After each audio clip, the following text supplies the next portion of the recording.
ဖန်သွားလေရင်ဘယ်ဟိုတယ်မှာတက်ရမလဲဆိုပြီးမေးနေတဲ့သူတွေအတွက်ကေကဒီနေ့တော့ကေဖန်သွားလေတော့ကတက်ပစ်ခဲ့တဲ့ဟိုတယ်ကျောင်းကို sharing လုပ်ပေးမယ်ဗီလော့လေးဖြစ်ပါတယ်။ဒီ view ကတော့ကေတို့တဲတဲ့အခန်းရဲ့ဝရန်တာနေမြင်ရတဲ့ view ပါ။အရန်လာပါတယ်အပြင်မှာတကယ်ကိုပိုလာပါတယ်။ mountain view ပေါ့နော်တကယ်ကိုတဘာဝရဲ့အလှတရားတွေကိုမြင်တွေ့ခွင့်ရတာအရန်ကိုလာပါတယ်။ဟိုတယ်ကိုရောက်ပါပြီ။ကေကတော့ဟိုတယ်ကိုနေ့လယ်မှာရောက်တယ်ပေါ့နော်နေတော့နည်းနည်းပူနေပါတယ်ဒီဟိုတယ်ကတော့ဟိုတယ် KM Valley ပါ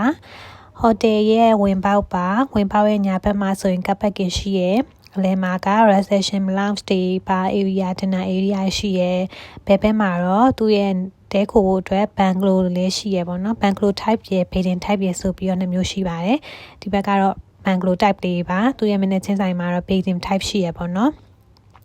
ကီတို့တော့တဲတော့ကတော့ကီတို့ကတော့ဘန်ကလိုတော့မရတော့အတွက်ကြောင့်ဘေးဒင်မှာပဲတဲခဲ့ပါတယ်ဘေးဒင်ဖြူလေးကလည်းတကယ်လှပါတယ်ကီတို့တဲတဲ့အခန်းက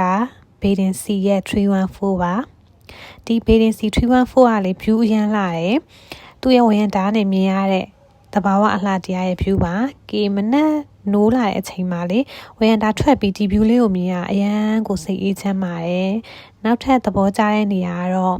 စကပင်တောင်ကြီးကိုနောက်ခံထားပြီးတော့အရန်လာတဲ့ဒီစင်မင်ပူဖြူပေါ့နော်ရေကူးခံရဲ့နောက်ကတောင်တန်းကြီးရဲ့နဲ့တကယ်ကိုသဘောကျတဲ့နေရာလေးတစ်ခုပါဒီနေရာလေးကတော့ဒီဟိုတယ်ရဲ့ရေကူးခံနေရာလေးပေါ့နော်ဒါကလည်းသူကပီတီနေနားမှာပဲရှိပါတယ်အရန်ကိုတဘာဝရဲ့အလှတရားတွေတဘာဝရဲ့အတန်လေးတွေနဲ့အပြင်မှာကိုတကယ်အရန် relax ဖြစ်တယ်ပေါ့နော်